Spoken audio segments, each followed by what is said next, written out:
G'day, welcome to another video. This one's going to be a little bit different. Things are a bit hectic around the house at the moment with trying to pack things up, slowly, steadily getting ready for the big move. And so just sort of do a bit more of a chill, kind of fun one. It is technically me having a go at something new because I've never done this before. And yeah, it's in reference sort of to a short I made, one of the very early ones in the first week or two, talking about whether or not other people, especially other guys, see dogs and think about how they would fight them and take them down, or any animal really. So I just thought I'd whip up a little kind of tier list thing, which you should be seeing here if I've done it right. Who knows? Gonna figure that one out, I guess. But so got my tier list here of 12 dog breeds, sort of. I'll get into why it's a little bit more complicated than that in a sec. But so I'm just gonna rank. Hopefully the title suggests this properly, but gonna rank on here. I'm looking at the screen here, but here.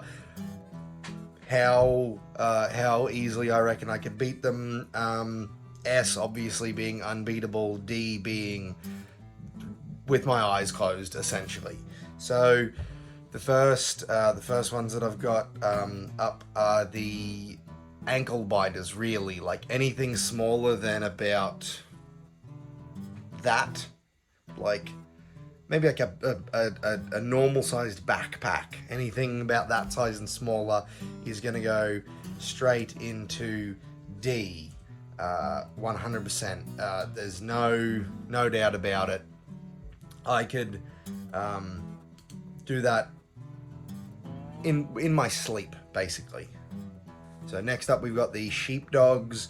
This one's a little bit more broad as well, but basically they're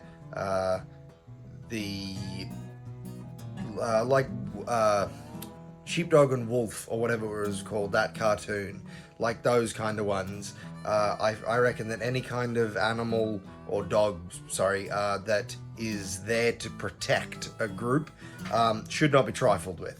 So based on their protectors and herders and things like that, I'm gonna put them in the B tier. Just because I think that I reckon it's like flip of a coin, but that's what B tier is in this case. It's kind of like a flip of a coin. I just think that, you know, they're probably pretty tough, but I think I can take them down. The next up, I've got the German Shepherd, but this of course also includes like the Belgian Malinois. I think that's how you say it. Anything that looks kind of like a German Shepherd and is around that size is kind of included in here, and I'm going to put them at A tier. I reckon based on my size versus their size, like I'm going to sound a little bit like Bradley Martin here, but I'm much bigger than them. So even if I'm going to like lose an arm or a hand or something, I think that one-on-one, I think that I've got it in the bag. Like I'm not going to walk away from it. I might not physically walk away from it, but I'm not gonna go away from that being like, that was easy. But survival, I reckon I've got it. Up next is the Dalmatian. Now this one, they're usually, to the best of my knowledge, a fairly large dog breed. They're usually they're like the firefighting dog mascot. I don't know too much about Dalmatians, like their history or anything like that, but I'm going to go ahead and put them in the A tier alongside the German Shepherd type dogs, just because I think that they're probably going to be pretty tough, but I think I can take them down. After that, I've got a local favourite, I suppose you'd say, the Blue Heeler, the Australian cattle dog, as its proper name. So this includes red heelers, I suppose. Pretty similar to the German Shepherd, but I think on average less intelligent, so I'm going to stick them in B tier. Got a lot of love for Blue Heelers, don't get me wrong, but I just think that they're usually a bit doughier, still aggressive and probably quite dangerous and everything like that, but I'm pretty confident in my ability. Now we've got the Mastiff breed. The image is of a Bull Mastiff, but basically any Mastiff breed, that is going to be our first S tier. Unbeatable. I could not beat this dog in a fight.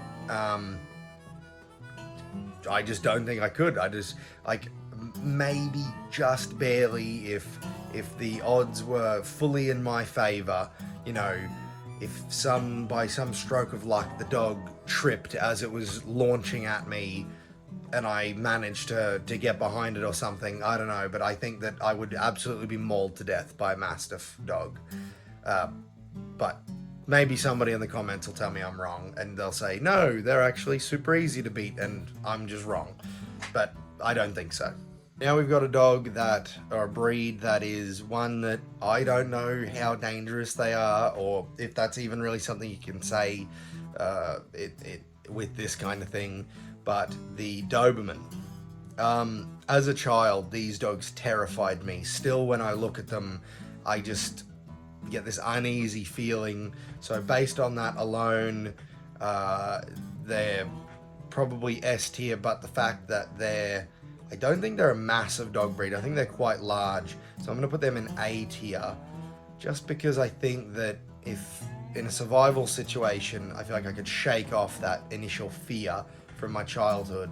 And that's mostly just from movies and things like that. You know, I've never come across one of these Dobermans and it's been like aggressive towards me. It's because they're usually the bad guys in kids' movies about dogs for some reason.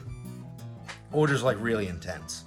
Next up, we've got the Retrievers. That's, you know, Golden Retriever, Labrador Retriever, that kind of thing. They're a decent size, but I've like played with these kind of dogs before. I've known people who've had these dogs as pets. Even if they got aggressive, they're just so easy to get a hold of. I feel like a lot of other dog breeds, they're a lot more like sleek, I guess is the word you'd go with, but Retrievers in my experience is a lot to grab a hold of and you can work with a lot there.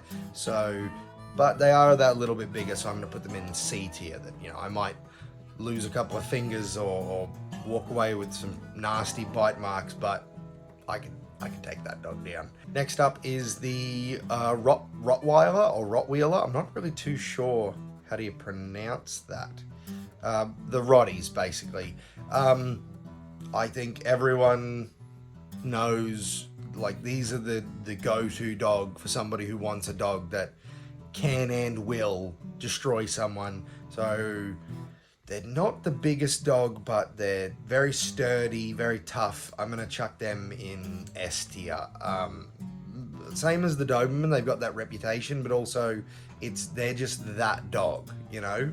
Like, they're just, other than the pit bulls, which we'll sort of get into, they're like the stereotypical, if you want a dog that can wreck someone, that's the dog to get. So I'm going to put them in S tier. Next up, we've got the Ridgebacks. So there's 3 Ridgeback breeds, the Rhodesian Ridgeback, the Thai Ridgeback, and I can't remember the name of it, but the Vietnamese one, which I think is the smallest, but even still, these dogs are, like, Rhodesian Ridgebacks were bred to hunt lions, so S tier. Say no more. Almost there to the end now, and we've got the I put them down as the Staffordshire Terrier or Staffies, but this basically includes like Staffies, pit bulls, that sort of thing.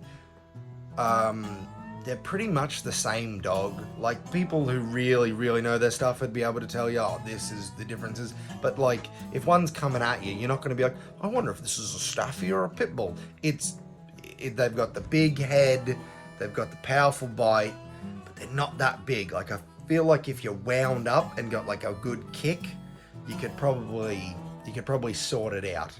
So I'm gonna put them in B tier because I feel like they'd only be a lot of trouble for an adult, or for me specifically. This isn't just an adult, this is me specifically, if it got a hold of me. But because of its size, I feel like I could, you know, get a bit of distance on it, or maybe not distance on it, but like dodge around it a little bit and figure it out from there. Whereas if it was a little bit bigger, more like the Rottweiler, which they are similar, I think, you know, it would be straight to S tier. But its size really takes away from it there. And last but absolutely not least, we've got a dog that I have only ever personally encountered once. And it was the nicest, most playful, or not most playful, but like the most docile, chilled out dog I've ever met. And before I say what it is, you can, if you, depending on how I've edited this, obviously, you can probably already see it. The person who I went to their house, I didn't know that they had a dog, and I saw this werewolf looking creature on their front veranda and rang them and said, hey, you know, I'm at your house. And it was the first time meeting them. I'm not going to go into it, but they came along there. They're on quite a bit of property, so it took them a bit to get back to the house. And they said, oh, good, I got this dog because I didn't want a dog that was just going to attack someone and maul them if they showed up here, but I wanted a dog that when somebody saw it, they would go, no, thank you. And I said, well, mission accomplished. And it was the runt of the litter, he said. So based on that, if I'd met one of its big brothers or sisters, I would have been pretty worried. Anyway, it's the Irish Wolfhound. That same dog, I should add, there was a different day when I went to that house, and I went to walk through the front door. It was a sliding door, and the owner like just said come in, and he walked in but didn't make like wasn't obvious that he was inviting me in, and dogs can pick up on body language a lot of the time, so he was just, oh yeah, come in, as he was walking in, and the door was open, you know, just enough. Like I probably would have had to push it open a little bit, I can't remember. But as I went to walk in, the dog was standing there, didn't growl, none of that, no aggression whatsoever. But he stood his ground, and I could not move him out of the way. With, you know, being gentle, I wasn't really trying, but it's a dog, and I could not move this thing. And until the owner was like, it's all right, and sort of gave him a pat, and he moved. No aggression, nothing, just a stone brick wall. So the Irish Wolfhound, based on, like, if you see this coming after you, you're like, that is a werewolf. If it got a hold of you and it was aggressive, that's the end of it. It just, like, somebody feel free to tell me I'm wrong, but that is definitely going in S tier as well. So there you have it. So at the end of it, we've got 4 in S tier, dogs I believe to be pretty much unbeatable. 3 in A tier, where you could beat them, but you're really not going to be walking away from that. If you can walk after that, having an easy time. 3 in B tier, where it's honestly, you flip a coin on whether or not you beat it outright or he takes a chomp out of you. 1 in C tier, and even though it's one image, like 1,000. I think the website I was looking at said 373 dog breeds, and I think that's like a good 100 to 150 of them are those just useless dogs that are just there to yap, yap, yap. And like, I love them, don't get me wrong, but in a defensive situation, it's no question. I should also mention, I'll probably put this at the start actually, I'm in no way endorsing, you know, violence against animals, or do I wish harm to any animals. This is just a bit of fun based on another video that I've done before, and if you're an animal lover out there like myself, do not worry, I'm not endorsing it at all. It's just a bit of dumb fun. If anything, it should just go to show that dogs, on average, are not to be trifled with. But yeah, just a bit of dumb fun, I suppose. Anyway, see you next week.